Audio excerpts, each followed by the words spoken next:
Good morning and welcome to This Week. Washington fails. I should somehow do a Jedi mind meld and convince them to do what's right. It's about taking on the spending problem here in Washington. The sequester kicks in, sweeping cuts in spending. How long will they stick? What impact will they have?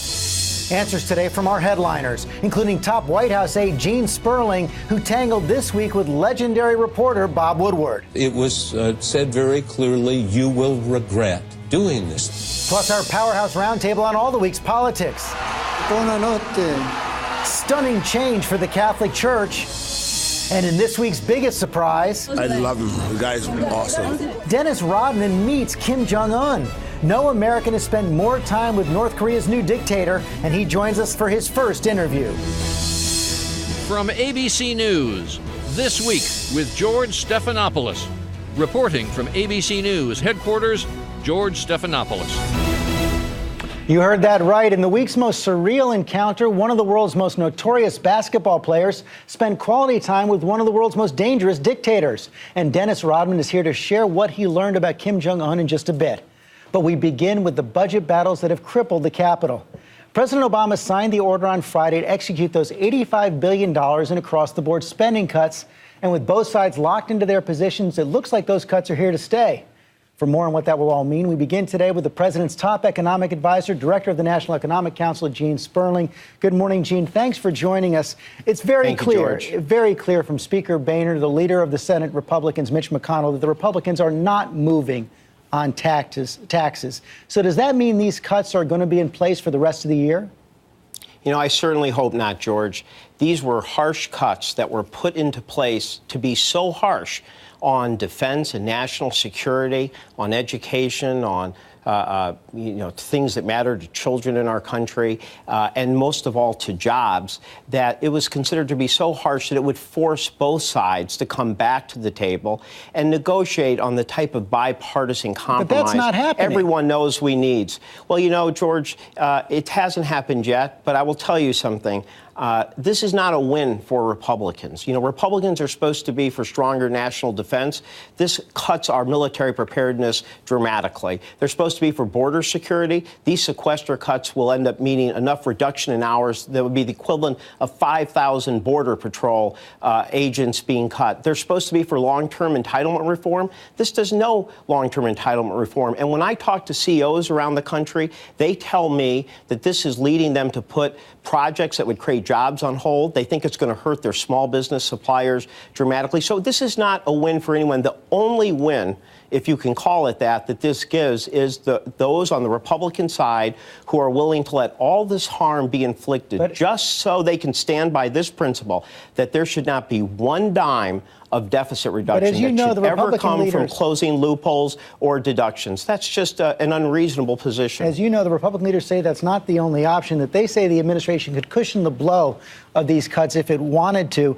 Here's Senate Republican leader Mitch McConnell just the other day. The president is ready to make it bite as hard as possible, all to send a simple message to the public. You want to control Washington spending, America? Fine. Let me show you how much I can make it hurt. Why not take the kind of flexibility the Republicans are offering?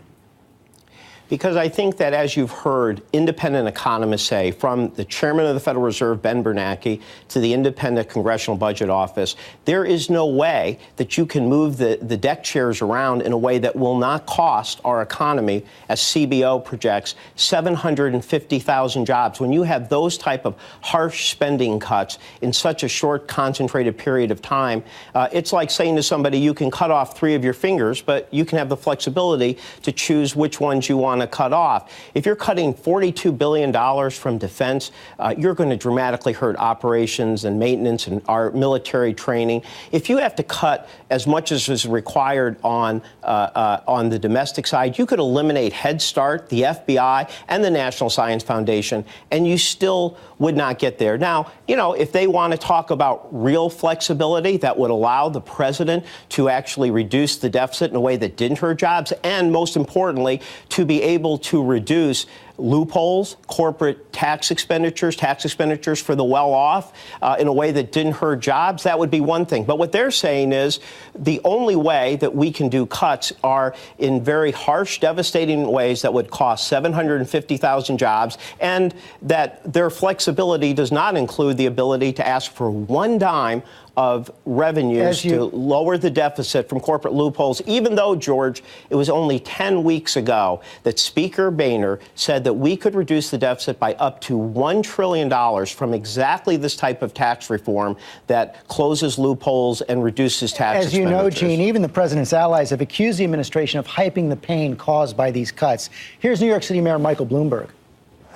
There's a lot of posturing. I'm going to lay off my employees today unless you do something. we're going to close the hospitals down. We're going to take all the prisoners from jail and put them on the streets.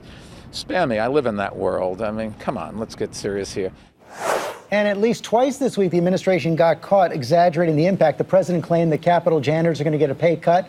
The architect of the Capitol denied that. It said it was premature at best. Education Secretary Arnie Duncan couldn't back up a similar claim that he made about teachers getting pink slips. So how do you respond to critics who say the administration is engaging in scare tactics? Well, first of all, those Capitol janitors will not get as much overtime. I'm sure they think less pay that they're taking home does hurt. But I think the real issue is that this is, as the president said, a slow grind. When this sequester goes off, yes, it's not going to hurt as much on day one.